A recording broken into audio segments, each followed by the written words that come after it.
છેલ્લા કેટલાય સમયથી એક જ ચર્ચા, એક જ સવાલ દેશની અંદર લોકસભાની ચૂંટણી આવી રહી છે, રાજકીય ગરમાવો છે, માહોલ ચૂંટણીનો સેટ થતો દેખાય છે, ઉમેદવારોના પ્રચાર શરૂ થઈ ગયા છે, પણ ચૂંટણી ક્યારે થવાની છે આ મુદ્દો, આ સવાલ, આ પેજ ફસાયો હતો કારણ કે ચૂંટણી કમિશનર કોણ એને લઈને ચર્ચાઓ હતી। આખરે નિમણૂકો થઈ ગયા પછી હવે નક્કી થયું છે કે આવતીકાલે જાહેર થશે લોકસભા 2024ની ચૂંટણીની તારીખો। અજય પાસેથી વિગતે જાણીએ। અજય, देखिए, निश्चित तौर पे अगर परंपरा के लिहाज से देखें तो 2024 के लोकसभा चुनाव की तारीखों का ऐलान अब तक हो जाना चाहिए था, लेकिन चूंकि जो चुनाव आयुक्तों का जो पद था वो खाली पड़ा हुआ था। कल प्रधानमंत्री नरेंद्र मोदी की अध्यक्षता में बैठक हुई और खास करके 2 चुनाव आयुक्त जो कि chief election commissioner of India के बैनर तले या अंडर में काम करते हैं, उनके नामों का ऐलान हुआ। और आज उन्हीं चुनाव आयुक्तों के साथ बैठक करने के बाद इलेक्शन कमीशन ऑफ इंडिया की तरफ से ये अनाउंस किया गया कि कल दोपहर 3 बजे लोकसभा और खास करके 4 राज्यों में जो विधानसभा चुनाव हैं उनकी तारीखों का ऐलान किया जाएगा। और उसमें भी मुख्य रूप से बात करें तो 4 ऐसे राज्य हैं जिसमें आंध्र प्रदेश है, अरुणाचल प्रदेश है, उड़ीसा है और सिक्किम, यहाँ पर विधानसभा चुनाव होना है, तो उनकी तारीखों का ऐलान किया जाएगा। और कहा जा रहा है कि चूंकि गुजरात में भी 5 जो विधानसभा की सीटें वो खाली पड़ी हैं, तो उसके भी नामों का ऐलान किया जा सकता है। लेकिन खास करके लोकसभा चुनाव को अगर बात करें तो निश्चित तौर पे थोड़ा डिले हुआ है, लेकिन चुनाव आयुक्तों की नियुक्ति के साथ ही अब यह तय हो गया है कि 2024 के लोकसभा चुनाव की जो तारीखों का ऐलान है वो कल दोपहर 3 बजे किया जाएगा। और खास करके अभी पार्टी वाइज अगर बात करें तो खुद गुजरात की तरफ आप ध्यान दें तो वहाँ पर भारतीय जनता पार्टी की तरफ से कैंडिडेट जो लोकसभा के है उसकी बड़ी संख्या में अनाउंसमेंट हो चुका है, 4 सीटें केवल बाकी है। इसी तरह से कांग्रेस की तरफ से भी 7 लोकसभा उम्मीदवारों के नामों का ऐलान हो चुका है। और जो केंद्रीय चुनाव समिति की जो कांग्रेस की बैठक आज होने वाली थी उसको टाल दिया गया, 18 तारीख को होने वाली है। तो हर पार्टी अपने हिसाब से तैयारी कर रही है। भारतीय जनता पार्टी इसमें थोड़ी आगे दिखाई दे रही है कि प्रधानमंत्री नरेंद्र मोदी 2 दर्जन से ज्यादा रैलियां चुनाव तारीखों का ऐलान करने से पहले कर चुके हैं। दक्षिण भारत में फिलहाल यह है, तो आप सभी को इंतजार है, काउंटडाउन शुरू हो चुका है, महज कुछ घंटे बचे हैं। कल दोपहर 3 बजे जो लोकसभा चुनाव की तारीखों का ऐलान होगा। बिल्कुल, એટલે એક ઉત્સુકતાનો તો અંત આવી ગયો, પણ બીજી એક ઉત્સુકતા એસબીઆઈના પટારામાંથી ઇલેક્ટોરલ બોન્ડ એમાંથી શું નીકળે છે, પણ એ કદાચ ભૂલ ગણો કે પછી ક્ષતિ કે પછી જાણી જોઈને કરેલી એ વાત કે બોન્ડના નંબર જ નહીં અને પછી કોર્ટ દ્વારા જે ઉધડો લેવામાં આવ્યો છે। ગૌતમ પાસેથી વિસ્તારથી જાણીએ। ચોક્કસથી ઇલેક્ટ્રોન બોન્ડ મામલે જે ચાલી રહેલી સુનાવણી છે સુપ્રીમ કોર્ટની, તે અંતર્ગત આજે એસબીઆઈને નોટિસ ફટકારવામાં આવી છે અને તેમાં ઇલેક્ટ્રોન બોન્ડના એસબીઆઈ દ્વારા જાહેર ન કરતા તેમને કારણદર્શક નોટિસ પણ આપવામાં આવી છે। 17 માર્ચ સુધી આ તમામ બાબતોને રજૂ કરવાની પણ વાત જે છે તે દર્શાવવામાં આવી છે। સાથે સાથે તેમનો જે નંબર સાથે કોણે કેવી પ્રકારની વિગત આપી છે તે પણ દર્શાવવાની વાત જે છે તે કરવામાં આવી છે અને આ 17 માર્ચ સુધી તમામ માહિતી અપડેટ થાય તે પ્રકારની પણ આ કારણદર્શક નોટિસની અંદર જણાવવામાં આવ્યું છે એસબીઆઈ। બિલકુલ, એટલે જોવાનું એ છે કે હવે ક્યારે આ બધી જ માહિતી સામે આવે છે, ચૂંટણી પંચ ક્યારે જાહેર કરે છે એ જોવાનું છે। દેશની નજર એની ઉપર છે। આ બધા વચ્ચે ચૂંટણીની તૈયારીઓ પૂરજોશની અંદર ચાલી રહી છે। કોંગ્રેસ માટે આ ચૂંટણી અસ્તિત્વનો જંગ છે, કારણ કે વિધાનસભાની અંદર માત્ર 17 ચૂંટાઈને આવ્યા હતા। પાછલી 2 લોકસભા ચૂંટણીની અંદર કોંગ્રેસ કંઈ જ નથી કરી શકી, એક પણ ઉમેદવાર જીતી નથી શક્યો અને આ બધા વચ્ચે શહેર કોંગ્રેસનું નવું માળખું અમદાવાદ માટે મૂકવામાં આવ્યું છે, નવું માળખું રચવામાં આવ્યું છે। ખજાનચી હોય, પ્રવક્તા હોય, મહામંત્રી, મંત્રી સાથેનું આખું 300 થી વધારે મેમ્બરોનું એક જમ્બો માળખું બનાવવામાં આવ્યું છે। તો જે સામૂહિક પ્રયત્ન ટીમ અમદાવાદ તરીકે જે આ પ્રયત્ન થયો છે તેને સ્વાભાવિક હું પ્રદેશ તરીકે સંગઠનના પ્રભારી તરીકે પણ હું અમને અભિનંદન આપું છું, કારણ કે જ્યારે જ્યારે ચર્ચા થતી હતી ચર્ચાની અંદર હું પણ હાજર રહ્યો હતો અને આપણને ગૌરવ થાય કે ભાઈ આ પ્રમાણેનું સંગઠન હજુ સુધી મેં ક્યારે કોઈ જગ્યાએ જોયું નહોતું અને બધા ભેગા થઈને જે ટીમ બનાવી છે એ આવતીકાલ ચોક્કસ લોકસભાના પરિણામમાં આપણને એમાં પરિણામ દેખાશે એવું। જે પણ નેશનલ મુદ્દાઓ છે એ નેશનલ મુદ્દાઓ તો પ્રથમ રહેવાના જ છે। સેમ મુદ્દાઓ પણ છે, બેરોજગારી, બેકારી, ખેડૂતોના મુદ્દા, આજે પણ લોકો આંદોલનો કરે છે, આંગણવાડીના મુદ્દા હોય, શિક્ષકોના મુદ્દા છે, પોલીસ ભરતીના મુદ્દા છે, પેપર લીકના મુદ્દા છે, અનેક મુદ્દાઓ છે કે જે મુદ્દાઓમાં ભારતીય જનતા પાર્ટી નિષ્ફળ થઈ છે। ભ્રષ્ટાચારમાં ખતબત્તી ભારતીય જનતા પાર્ટી કે જેનો અંત લાવવાનો સમય છે। અને ગુજરાતની ખાસ કરીને વાત કરીએ તો ભારતીય જનતા પાર્ટી આજે પણ ગઢ ગણે છે 5 લાખ કરતાં પણ વધારે મતથી જીતવાનો જે દાવો કરે છે, પણ આજે પણ ગુજરાતમાં પોતાના 26 ઉમેદવારો ડિક્લેર કરી શકી નથી. પ્રતિક મારી સાથે જોડાયા છે. પ્રતિક પાસેથી જાણીએ. પ્રતિક, આ જે જમ્બો માળખું શહેર કોંગ્રેસનું માળખું રચવામાં આવ્યું છે, કારણ શું છે એની પાછળનું? કારણ કે ઘણો બધો અસંતોષ પણ હશે, સ્વાભાવિક છે. લાંબા સમયથી સત્તાની બહાર છે કોંગ્રેસ પાર્ટી, તો ક્યાંક કોકને સંતોષ આપવા માટે, ક્યાંક રૂઠેલાને મનાવવા માટે, કે પછી ખરેખરમાં કોઈ ચૂંટણીની સ્ટ્રેટેજી આની પાછળ દેખાઈ રહી છે? બિલકુલ નુપુર, 322 હોદ્દેદારોનું આ માળખું એટલે જમ્બો અને ભારેખમ માળખું તૈયાર કરવામાં આવ્યું છે. અને આ માળખું તૈયાર કરવા પાછળનું કારણ એક હોઈ પણ શકે કે જે રીતે કોંગ્રેસ તૂટી રહી છે ત્યારે તમામ જે કાર્યકર્તાઓ છે, હોદ્દેદારો છે, તેમને સાચવવા માટે થઈને તેમને પદ આપવામાં આવ્યું હોય તે એક કારણ હોઈ શકે. આ સાથે જો વાત કરવામાં આવે તો કોંગ્રેસના શહેર પ્રમુખ એટલે કે હિંમતસિંહ પટેલ દ્વારા અગાઉ 18 વિધાનસભા નું જે ક્ષેત્ર છે તેના અંદર પ્રભાજનની નિમણૂક કરવામાં આવી હતી અને આ પ્રભાજનની જવાબદારી સોંપવામાં આવી હતી કે તમારી વિધાનસભા ક્ષેત્રની અંદર જે કાર્યકર્તા સારું કામ કરતા હોય તેમને આપણે સંગઠનમાં સામેલ કરવાના છે, તેવા નામોની સૂચિ જાહેર કરવાની છે. અને આ જ ક્રમથી જેટલા 48 વોર્ડ છે, 48માંથી 40 જેટલા વોર્ડની અંદર 2 વોર્ડ પ્રમુખની નિમણૂક કરવામાં આવી છે. આ સાથે જ શહેર પ્રમુખ દ્વારા એક નિવેદન એવું પણ આપવામાં આવ્યું છે કે અમદાવાદ શહેરનું વિસ્તરણ થયું છે, ખૂબ મોટો વિસ્તાર વધી રહ્યો છે અને આ વિસ્તારમાં એક વ્યક્તિ કામ કરે તે યોગ્ય ન કહેવાય. અને આ જ કારણથી હવે માઇક્રો લેવલનું કામગીરી કરવા માટે આ મોટું માળખું જાહેર કરવામાં આવ્યું છે. કારણ કે અમદાવાદ શહેરની અંદર 18 વિધાનસભા ક્ષેત્ર અને 4 લોકસભા ક્ષેત્ર આવતા હોય છે, ત્યારે આટલી મોટી વિધાનસભા અને લોકસભા ક્ષેત્રમાં કામ કરી શકે તેવા હોદ્દેદારોની નિમણૂક કરવામાં આવી છે, જેથી કરીને આગામી દિવસોમાં જે પણ ચૂંટણી આવે તેમાં તેમને ફાયદો થઈ શકે. અને આગળ પ્રચારની વાત કરવી છે. પ્રચારના શ્રી ગણેશ થઈ ચૂક્યા છે, કારણ કે ભારતીય જનતા પાર્ટીમાંથી અત્યાર સુધીમાં 22 ઉમેદવારોની જાહેરાત થઈ ચૂકી છે, કોંગ્રેસ 7, અને લગભગ બધાએ પ્રચાર શરૂ કર્યા છે. અને આજે કેન્દ્રીય ગૃહમંત્રી મધ્યસ્થ કાર્યાલય પહોંચ્યા હતા. ગાંધીનગર લોકસભા બેઠકથી ફરી એકવાર તેઓ ચૂંટણી લડી રહ્યા છે, ફરી એકવાર ઉમેદવારી કરી છે તેમણે, અને જંગી લીડથી 10 લાખ કરતાં વધારે લીડથી તેમની જીતનો વિશ્વાસ ગાંધીનગર ગાંધીનગર ભારતીય જનતા પાર્ટીના કાર્યકર્તાઓ દ્વારા કરવામાં આવ્યો છે. કોંગ્રેસના સુપડા સાફ થઈ જશે એવો વિશ્વાસ તેમના દ્વારા વ્યક્ત કરવામાં આવ્યો છે. અને આજે હનુમાન દાદાના દર્શન કરી કેન્દ્રીય ગૃહમંત્રી અમિત શાહે ચૂંટણી પ્રચારના શ્રી ગણેશ કર્યા.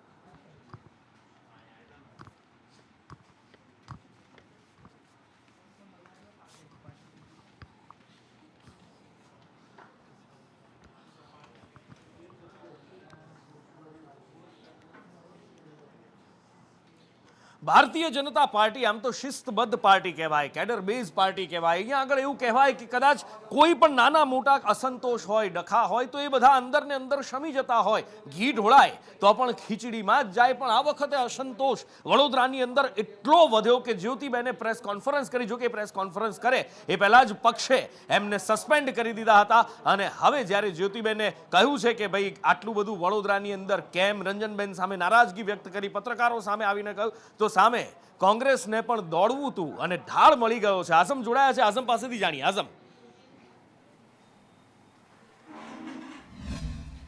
નુપુર, આપણે જ્યારે વડોદરાના રાજકારણની વાત કરી રહ્યા છો તો ગત રોજ આપણે જોયું હતું કે રંજનબેનનું જ્યારથી નામ નક્કી થયું હતું ત્યારબાદથી જે અસંતોષ છે તે સામે આવ્યો હતો અને જ્યોતિબેન પંડ્યાએ સીધી રીતે મીડિયા સમક્ષ પણ વાત કરી હતી. તે પહેલાં એમને સસ્પેન્ડ કરી દેવાનો દાવો પણ ભારતીય જનતા પાર્ટીએ અને સોશિયલ મીડિયાના તાકીદે બહાર આવ્યું હતું. એમને જ્યારે પૂછવામાં આવ્યું હતું કે તમે રાજીનામું આપ્યું કે તમે સસ્પેન્ડ કર્યા, તો એમને એવું જણાવ્યું હતું જે તે સમયે મીડિયાને કે સવારથી હું બોલી રહ્યો છું, વ્યવહારિક છે, એમને મને સસ્પેન્ડ કરવા પડશે. હવે જ્યારે જ્યોતિબેન પંડ્યા એમાંથી સસ્પેન્ડ થઈ ગયા છે બીજેપીમાંથી, ત્યારે એમને ખુદ જણાવ્યું છે કે આમ આદમી પાર્ટી અને કોંગ્રેસ બંને મારા સંપર્ક કર્યા છે, પરંતુ હજુ સુધી મેં કોઈ પાર્ટી સાથે જોડાઈ નથી. પરંતુ એમને સ્પષ્ટતા કરતા જણાવ્યું હતું કે વડોદરા જે જાય તો સુરત અને અમદાવાદ કરતાં વિકાસની રેટમાં પાછળ રહી ગયું છે અને માત્ર ને માત્ર એમને જ કેમ રિપીટ કરવામાં આવે છે એ સવાલ પણ કરવામાં આવ્યા હતા. બીજી તરફ કોંગ્રેસના નરેન્દ્ર રાવતે પણ સીધા આનંદ છલાંગ લગાવી દીધી છે અને કહ્યું છે કે ભાજપનો ભ્રષ્ટાચાર જે છે તે વિકાસના રૂપમાં નથી દેખાઈ રહ્યો, તેવું સ્પષ્ટ જ્યોતિબેન પંડ્યાના નિવેદનોથી સામે આવી રહ્યા છે. ભારતીય જનતા પાર્ટીના વડોદરાના જે કાર્યકર્તા નેતાઓ છે કેટલાક છે તે ડરીને છે, એટલે કે બોલવા તૈયાર નથી. જ્યોતિબેન સામે ખુલીને આવ્યા છે, એ બતાવે છે કે ભાજપની અંદર પણ દખાઓ ચાલી રહ્યા છે. જી અને કબીર સાહેબે બહુ સરસ વાત કીધી છે. એ આગળની વાત રજૂ કરતા પહેલા મને એ યાદ આવે છે કે એસી બાની બોલીએ મન કા આપાખ હોય, ઓરન કો શીતલ કરે આપહુ શીતલ હોય. એવું બોલવું જ શું કામ કે પછીથી માફી માંગવી પડે. વાત વિપુલ ચૌધરીની થઈ રહી છે. પાટીદાર સંસ્થાઓ માટે તેમણે નિવેદન આપ્યું હતું, ખાનગીકરણની તેમણે વાત કરી હતી અને કહ્યું હતું કે પાટીદાર સંસ્થાઓને માત્ર પૈસો દેખાય છે અને પછી એમના નિવેદનનો તરફથી વિરોધ ઉઠ્યો હતો. અલગ અલગ ધારાસભ્યો હોય, નેતાઓ હોય કે પછી સમાજમાંથી આવતા અગ્રણીઓ હોય, બધાએ એક સુરમાં વિપુલ ચૌધરીની આ વાતનું ખંડન કર્યું, વિરોધ કર્યો અને પછી વિપુલ ચૌધરીને સદબુદ્ધિ સૂજી અને એમને થયું કે ના, માફી માંગી લેવી જોઈએ. માટે હવે તેમણે માફી માંગી છે. હું મારી વાત સારી રીતે ના સમજાઈ શક્યો હોઉં તે બદલ હું દિલગીર છું. મારો પ્રયત્ન આજે મારા સમાજના નિર્માણનો કાર્યક્રમ અને પ્રયત્ન છે. હું મારા સમાજને મારા સમાજની ભૂલો, આવતીકાલના પડકારો, આ બધી બાબતો માટે તૈયાર કરવા માંગુ છું ને એટલા માટે થઈને વેપારીકરણ શબ્દ પ્રયોગ કર્યો હશે. ધવલ મારી સાથે છે. ધવલ, વિપુલ ચૌધરી કહી રહ્યા છે કે આવતીકાલના પડકારો માટે હું મારા સમાજને તૈયાર કરવા માંગુ છું, માટે એક અરીસો બતાવવાનો પ્રયત્ન કર્યો હતો, માટે વ્યાપારીકરણ. પણ કદાચ એ શબ્દો જુદા હોઈ શકતા હતા. સમાજમાં કોઈ સમાજ પૂર્ણ નથી હોતો, દરેક જગ્યાએ કોઈને કોઈ ત્રુટિ હોય, પણ એ સુધારવા માટેના શબ્દો માટે એક મર્યાદા હોય છે. કદાચ વિપુલભાઈ ચૂકી ગયા. જી, 100%ની વાત છે. આ મુદ્દે જ્યારે વિપુલ ચૌધરીએ નિવેદન આપ્યું હતું કે પાટીદાર સંસ્થાઓનું વ્યાપારીકરણ થઈ રહ્યું છે, ત્યારે ઘણી બધી સરદારધામના પ્રમુખ ગગજીભાઈ સુતરિયા અને બાંભણિયાએ પણ કહ્યું હતું કે ભાઈ આ વાત ખોટી છે, એવું નથી. દરેક સમાજમાં કોઈ ત્રુટિ હોય છે ને સુધારવાનો સમાજ પોતાની રીતે પ્રયત્ન કરતો હોય છે, પણ એનો મતલબ એવો નથી કે એના માટે આવું બોલ્ડ સ્ટેટમેન્ટ આપી દેવામાં આવે. પરંતુ વિપુલ ચૌધરીની તો આ ફિતરત છે. તમે જોવો છો કે સાગરદાણ કૌભાંડ જે દૂધસાગર ડેરીમાં થયું હતું ત્યારથી એ ચર્ચામાં આવ્યા હતા. ત્યારબાદ એ ગૃહમંત્રી હતા અને ત્યારે પણ ચર્ચામાં આવેલા. ફરી ભાજપમાં આવ્યા અને અર્બુદા સેના જે ભાજપ સામે લડવા માટે બનાવી હતી એને ભાજપ અર્બુદા સેવા સમિતિ બનાવી દીધી. એટલે કે એવો પક્ષ પલટો કરી દીધો કે હવે ભાજપની સાથે છે એવું સાબિત કરવાનો. અને પાટીદાર સંસ્થાઓ સાથે આ વાત થઈ. જોકે સૂત્રો એવું પણ કહે છે કે પાટીદાર નેતાઓના પ્રેશર બાદ આ નિવેદન આપ્યું છે અને હવે અંતે એમને સદબુદ્ધિ સૂજી છે કે પાટીદાર સંસ્થાઓના વેપારીકરણ મુદ્દાની જે એમણે વાત કરી હતી એમને લઈને એણે માફી માગી છે. વિપુલ ચૌધરીએ કહ્યું છે કે હું દિલગીરી વ્યક્ત કરું છું, હું માફી ચાહું છું. જે પણ સમાજ વિશે મેં પણ કહ્યું હતું એ ખોટું હતું. જી, અને આગળ વાત કરવી છે લોકમાતા સાબરમતી નદી. એ સાબરમતી કે જેના કિનારે ગુજરાતનું સૌથી મોટું અને અમદાવાદ શહેર કે જેના માટે કહેવાય છે કે વિકાસનું, ગ્રોથનું એ એન્જિન છે, એ મોડલ છે, રોડ મોડલ શહેર વિકસ્યું છે. એ સાબરમતી નદી જેનાથી ભગવાન જગન્નાથનો અભિષેક કરવામાં આવે છે, જેના પાણીથી એ સાબરમતી નદીના જ્યારે સંસદમાં આંકડા મૂકવામાં આવ્યા, એ રજૂ કરવામાં આવ્યું કે દેશની બીજા નંબરની સૌથી પ્રદૂષિત નદી. તો દરેક ગુજરાતી માટે એ આઘાત સમાન હતું અને એક નેમ પણ વ્યક્ત કરવામાં આવી હતી કે અમે સાબરમતી નદીને પ્રદૂષણ મુક્ત કરીશું. પણ આખરે થયું શું? અને જ્યારે આપેલા વાયદા, આપેલા વચનો પાળી ના શકાયા ત્યારે કોર્ટમાંથી કેવા બાણ છૂટ્યા, દિવ્યા પાસેથી જાણીએ. કોર્ટમાં આજે ગુજરાત હાઈકોર્ટમાં સુઓ મોટો દાખલ કરવામાં આવી હતી, જે અંતર્ગત સુનાવણી કરવામાં આવી, જેમાં એએમસી કોર્પોરેશન સહિતના તમામ જે સત્તાધીશો હતા તેમના દ્વારા જે દર વખતના જેમ જવાબ રજૂ કરવામાં આવે છે તે જ પ્રકારનો જવાબ રજૂ કર્યો. ત્યારે હાઈકોર્ટે આડે હાથ લીધા હતા અને ખોટી રમત રમવાનું બંધ કરો અને કાયદેસરની જો કાર્યવાહી કરવામાં આવી છે, જો આ પ્રકારે હવે સાબરમતી નદીના પ્રદૂષિત એકમો સામે કડક કાર્યવાહી કરવામાં ન આવી હોય તો તેવા પ્રકારની ટકોર પણ કરી છે. અને સતત છેલ્લા ઘણા સમયથી આ સુનાવણી ચાલી રહી છે તે દરમિયાન યોગ્ય અને નક્કર પગલાં લેવામાં નથી આવ્યા તેવી નોંધ પણ આજે પ્રશાસન સામે ગુજરાત હાઈકોર્ટે લીધી છે. અને આગામી 22મી સુધીમાં સુએઝ ટ્રીટમેન્ટ પ્લાન્ટ છે તેનામાં પણ કયા પ્રકારના ફેરફાર કરવામાં આવશે, કેવા પ્રકારના પ્લાન્ટની જોગવાઈઓ કરવામાં આવશે તેનો વિગતવાર ડેટા રજૂ કરવા માટે ગુજરાત હાઈકોર્ટે કડક શબ્દમાં પ્રશાસનને આજે આદેશ આપ્યો છે. મહત્વનું છે કે છેલ્લા ઘણા સમયથી જે પ્રકારે કોર્ટમાં જવાબ રજૂ કરવામાં આવતા હતા, જે અંતર્ગત ગુજરાત હાઈકોર્ટે કડક શબ્દમાં વખોડી દીધા હતા અને તમામ જવાબોનો સાંભળવાનો ઇનકાર પણ હાઈકોર્ટે કર્યો હતો. એટલે કે હાઈકોર્ટનું આજે આકરું વલણ જોવા મળ્યું હતું. અને આગળ વાત કરવી છે રાજકોટમાં રાજ કરતા નગર સેવકો કોર્પોરેટરોની કે જે બે કોર્પોરેટરો જેમણે લાખો રૂપિયાનો આવાસ ભ્રષ્ટાચાર કરી લીધો અને શાસકોને ખબર પણ ન પડી. નવાઈની વાત છે, ખબર પડી તો કદાચ આંખ આડા કાન કરી લીધા એવા પણ આક્ષેપ છે. પણ જ્યારથી આ મામલાની તપાસ શરૂ થઈ છે એક પછી એક ચોંકાવનારા મામલાઓ, ચોંકાવનારા ખુલાસા સામે આવી રહ્યા છે. અને હવે જે દેવુબેનની વાત થઈ રહી હતી એમના પતિના કારનામા પણ સામે આવ્યા છે. મયુર પાસેથી જાણીએ. મયુર, બિલકુલ નુપુર, છેલ્લા 8 દિવસથી રાજકોટમાં જે છે તે આવાસ કૌભાંડ બાદ અનેક કૌભાંડો જે છે તે આ કોર્પોરેટરના પતિઓના સામે આવી રહ્યા છે. હું વાત કરી રહ્યો છું આજે વોર્ડ નંબર 6ના દેવુબેન કોર્પોરેટર છે, તેમના પતિની મનસુખ જાદવની કે તેમના પણ કૌભાંડો જે છે તે કવા ગોલતર બાદ સામે આવ્યા છે. દેવુબેનના પતિ જે મનસુખ જાદવ છે તેમના દ્વારા એક બાદ એક અનેક જગ્યાએ જે છે તે કબજો કરી સરકારી જમીનો જે છે તે ભાડે દેવી આપવાનું સામે આવ્યું છે અને કરોડો રૂપિયા તેમાંથી કમાતા હોવાનું કૌભાંડ જે છે તેમનો આજે પર્દાફાશ થયો છે. ઉલ્લેખનીય છે કે યુવરાજનગરમાં આવેલા કોમન પ્લોટની અંદર અને મંદિરના જે જગ્યા હતી તેમની અંદર રૂમો બનાવી તે ભાડે આપી દેતો હતો. અને અન્યની વાત કરીએ તો જે કોમન પ્લોટ હતો તેમાં પણ તેમણે કાર્યાલય બનાવી દીધું હતું. તો સાથે સાથે ગેરકાયદેસર પાણીના કનેક્શનો જે છે તે પણ અપાવ્યા હતા. એટલે કે એક બાદ એક જે છે તે કૌભાંડો જે છે કોર્પોરેટરના સામે આવી રહ્યા છે. ઉલ્લેખનીય છે કે ભાડે સરકારી જમીનો જે છે તે ભાડે દઈ દેવામાં આવી રહી છે. પોતે કઈ રીતે આખી મોડેસ ઓપરન્સી છે તેની વાત કરીએ તો સૌપ્રથમ ત્યાં ઢોર બાંધતા હતા અને ત્યારબાદ ઝૂંપડીઓ બનાવી અને ગરીબ લોકો છે તેમને આ ભાડે દેવામાં આવતા હતા. ઉલ્લેખનીય છે કે દેવુબેન અને અત્યારે હાલ ભાજપ દ્વારા જે છે તેમને કાઢી મૂકવામાં આવ્યા છે, તેમના રાજીનામા લઈ લેવામાં આવ્યા છે અને સભ્ય પદેથી પણ તમામ આ કોર્પોરેટરના તેમજ તેમના પતિ જે છે તેમને પણ હાંકી કાઢવામાં આવ્યા છે. અમદાવાદમાં થયેલા એ અકસ્માતની જે કપાવી છોડાવી દે એવો છે. એક યુવતીનું મૃત્યુ થઈ જાય છે અમદાવાદના કેશવબાગમાં. આખરે કેવી રીતે અકસ્માત થયો એના સીસીટીવી સામે આવ્યા છે. જિગ્નેશ પાસેથી આખો ઘટનાક્રમ જાણીએ. અનુપુર, ગઈકાલે વહેલી સવારે જે કેશવબાગ 4 રસ્તા છે ત્યાં અકસ્માત સર્જાયો હતો. પૂર ઝડપે એક કાર ચાલક કાર લઈને આવે છે અને ત્યાંથી પસાર થતી એક ફિઝિયોથેરાપિસ્ટ જે ડૉક્ટર હતી તેને તે ટક્કર મારે છે. સાથે જ ટક્કર માર્યા બાદ અન્ય 2 થી 3 વાહનોને પણ તે નુકસાન પહોંચાડે છે. ત્યારબાદ ગાડી આખરે માંડ કંટ્રોલમાં આવતા તે એક જગ્યાએ ઊભી રહી જાય છે. અને આ અકસ્માતમાં જે યુવતી ગઈકાલે ઘાયલ થઈ હતી જેને સારવાર આપવા માટે હોસ્પિટલમાં દાખલ કરવામાં આવી હતી, અત્યારે થોડા સમય પહેલાં તેનું મૃત્યુ નીપજ્યું છે. અને જે અંગે ટ્રાફિક પોલીસે ગુનો નોંધી અને જે વાહન ચાલક હતો તેના વિરુદ્ધમાં વધુ કલમોનો ઉમેરો કરવાની તૈયારી શરૂ કરી છે. અને સાથે જ તેના ધરપકડ માટેની અને ત્યારબાદ તેના વિરુદ્ધ પૂરતા પુરાવા છે તે એકઠા કરવાની તજવીજ શરૂ કરવામાં આવી છે.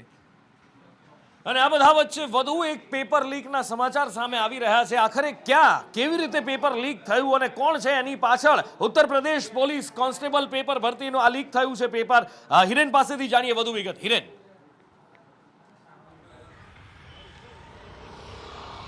તો ફેબ્રુઆરી મહિનાની શરૂઆતમાં ઉત્તર પ્રદેશમાં પોલીસ કોન્સ્ટેબલની પરીક્ષાનું પેપર લીક થયું હતું અને આ પેપર લીક થયા પછી આ ભરતી પરીક્ષા સંપૂર્ણ રદ કરવામાં આવી હતી. ઉત્તર પ્રદેશમાં આ ભરતી પરીક્ષાની તપાસ છે યુપી એસટીએફ કરે છે અને તપાસને અંતે એમાં પણ ગુજરાત કનેક્શન સામે આવ્યું છે.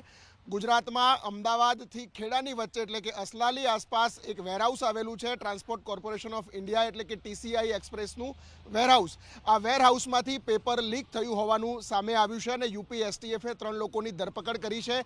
આ 3 લોકો TCIના એટલે કે ટ્રાન્સપોર્ટ કોર્પોરેશન ઓફ ઇન્ડિયાના પૂર્વ કર્મચારીઓ છે. લગભગ 9 ફેબ્રુઆરીએ રાત્રે આ આખું પેપર જે છે એ ત્યાંથી લીક થયું હતું. જે માહિતી મળી રહી છે તે અંતર્ગત યુપી એસટીએફ પાસે 3 આરોપી જે હાથમાં આવ્યા છે. યુપી એસટીએફની ટીમે પણ અસલાલી પાસેનું આ વેરહાઉસ છે ત્યાં તપાસ કરી હતી.